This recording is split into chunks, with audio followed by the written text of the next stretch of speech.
Room কি available আছে? এখানকার সবচেয়ে বেস্ট রুমটা আমাদের কি দিবেন?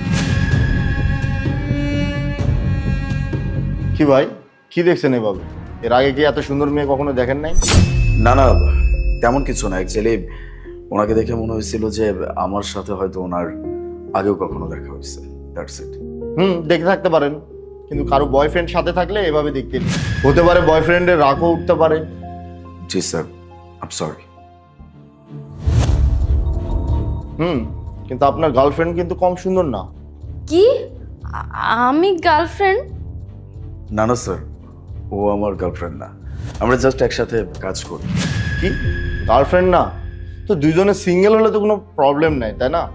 অ্যাকচুয়ালি স্যার, ও সিঙ্গেল, কিন্তু আমি সিঙ্গেল ছিলাম না। সিঙ্গেল ছিলাম না মানে? মানে হচ্ছে আমার গার্লফ্রেন্ড অন্য কারোর সাথে ডেট করতেছিল, আমাকে চিট করতেছিল। তারপর? তারপর আর কি স্যার, ব্রেকআপ হয়ে যাবে। হয়তো আমার থেকে বেটার অপশন পেয়ে গেছে, বেশি টাকাওয়ালা মানুষ পেয়ে গেছে। এই জন্য এখন আর আমাকে কোনো প্রয়োজন নেই, ব্রেকআপ হয়ে যাবে। ঠিক বলছেন। আজকালকার মেয়ের না ভরসা নেই, যে কেউ যখন তখন আপনাকে ধোকা দিতে পারে। তাই আপনাকে আমি একটা অ্যাডভাইস দিচ্ছি, জীবনে টাকা কামান, তাহলে কেউ দেখবেন আপনাকে ছেড়ে যেতে পারবে না। টাকা তো স্যার আমি অনেক কামাইছি, ইভেন এখনো কামাই, কিন্তু সেইটা আমি ওকে কখনো দেখাই নাই। তার মানে কি? মানেটা খুব সহজ স্যার। আমি আমার গার্লফ্রেন্ডকে সবসময় বলছি যে আমি একটা হোটেলের রিসেপশনিস্ট, কিন্তু আমি এটা কখনোই বলি নাই যে এত বড় একটা হোটেলের মালিক আমি নিজেই। তার মানে আপনি ওনার টেস্ট নিচ্ছিলেন? জি, আমি টেস্ট নিচ্ছিলাম, আর সে খুব বাজেভাবে ফেলও করছে। দেখেন, আপনার সাথে যা হয়েছে আসলেই খারাপ হয়েছে, কিন্তু আপনাকে আমি একটা কথা বলবো, আপনার লাইফে এমন একটা মেয়ে আসবে যে শুধু আপনাকে ভালোবাসবে, আপনার টাকাকে না। ওয়েট করবো স্যার, সেই সময়টার জন্য ওয়েট করবো। বাই দ্য ওয়ে স্যার, আপনারা একসাথে কতদিন যাবত আছেন? আমাদের আমাদের তো 1 মাস হয়ে গেছে, কিন্তু আমি সিরিয়াস না। যেমন চলতেছে চলুক, তারপরে যে যার রাস্তায়। কিন্তু স্যার, এমন কেন ব্যাপারটা? কারণ আমি একটা মেয়ের সাথে বেশি দিন থাকি না, আর ওর বয়ফ্রেন্ড বেশি টাকা কামায় না, যে জন্য ও আমার সাথে থাকে। আমি ওর সব স্বপ্ন পূরণ করি। ও যখন ট্রিপে যেতে চায় আমি নিয়ে যাই, যখন শপিং করা লাগবে আমাকে বলে, আমি শপিং করতেও নিয়ে যাই। আচ্ছা, আপনি বললেন আপনার গার্লফ্রেন্ড অন্য কারোর সাথে ডেট করছে। আচ্ছা, এটা বলেন তো, আপনার গার্লফ্রেন্ড উনি না তো? না না স্যার, এমন কিছু না। আমি তো ওনাকে আজকে ফার্স্ট টাইম দেখলাম। যাই হোক, বাদ দেন, আমাদের রুমের চাবিটা দেন। Give me your ID sir. Sure, take this.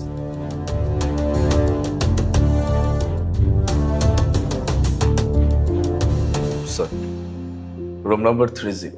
ওকে, তাহলে চলো। তুমি যাও, আমি আসছি। ঠিক আছে, তাড়াতাড়ি আসো তাহলে। আলিফ, তুমি তো কখনো আমাকে বলনি যে এই হোটেলের মালিক তুমি, বা তোমার একটা হোটেল আছে। যদি বলে দিতাম তাহলে তোমার এই আসল চেহারা আমি কিভাবে দেখতাম? সরি আলিফ, আমার অনেক বড় ভুল হয়ে গেছে। আমি আর ওর কাছে কখনোই যাব না। আমি তোমার সাথেই থাকবো, তোমাকেই ভালোবাসবো। আমি আর এরকম ভুল কখনোই করব না। কিন্তু আমি তোমার সাথে থাকতে চাই না, কখনো না। আমি কেন, এই দুনিয়ার কোনো ছেলেই তোমার সাথে থাকতে চাইবে না। আলিফ, আমার অনেক বড় ভুল হয়ে গেছে, তুমি আমাকে ক্ষমা করে দাও। আর তুমিও তো আমাকে মিথ্যা বলেছো যে এই হোটেল তোমার না। মিথ্যা? তুমি তোমার মিথ্যার সাথে আমার মিথ্যার কম্পেয়ার করতেছো? How funny. দেখো, আমার মিথ্যা যদি কখনো তোমার সামনে চলে আসতো তাহলে সেটা তোমার জীবন বদলায় দিত। আর তুমি তুমি যে মিথ্যাটা আমাকে বলছো সেটা দিয়ে তুমি আমাকে অনেক বড় হার্ট করছো। আমার অনেক বড় ভুল হয়ে গেছে, তুমি আমাকে ক্ষমা করে দাও। সেকেন্ড টাইম আমি আর এরকম ভুল কখনোই করব না। আমাকে আর একটা চান্স দাও। I am so sorry.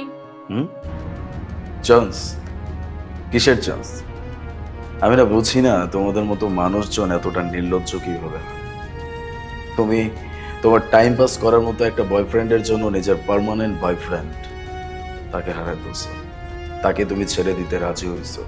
আর এখন আবার যখন জানতে পারছো যে আমার কাছে টাকা পয়সার কোনো অভাব নাই, এত বড় একটা হোটেলের মালিক আমি, অমনি তুমি আমার কাছে আসতে চাচ্ছ।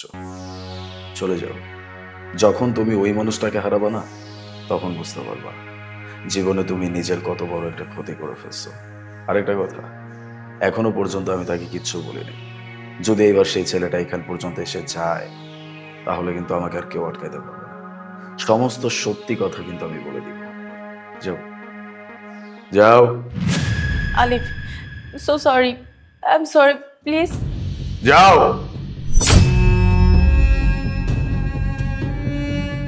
স্যার, আপনি ঠিক আছেন তো? ঠিক আর কি ঠিক থাকবো? আসলে সময়টা না কেমন যেন হয়ে গেছে। এখন সত্যিকারের ভালোবাসার কোনো দাম নেই। যারা সত্যিকারের ভালোবাসে তারা কখনো ভালোবাসাটা পায় না, আর যারা টাইম পাস করে ভালোবাসাটা মনে হয় তাদের জন্যই তৈরি হয়েছে। স্যার, আপনি চিন্তা করবেন না।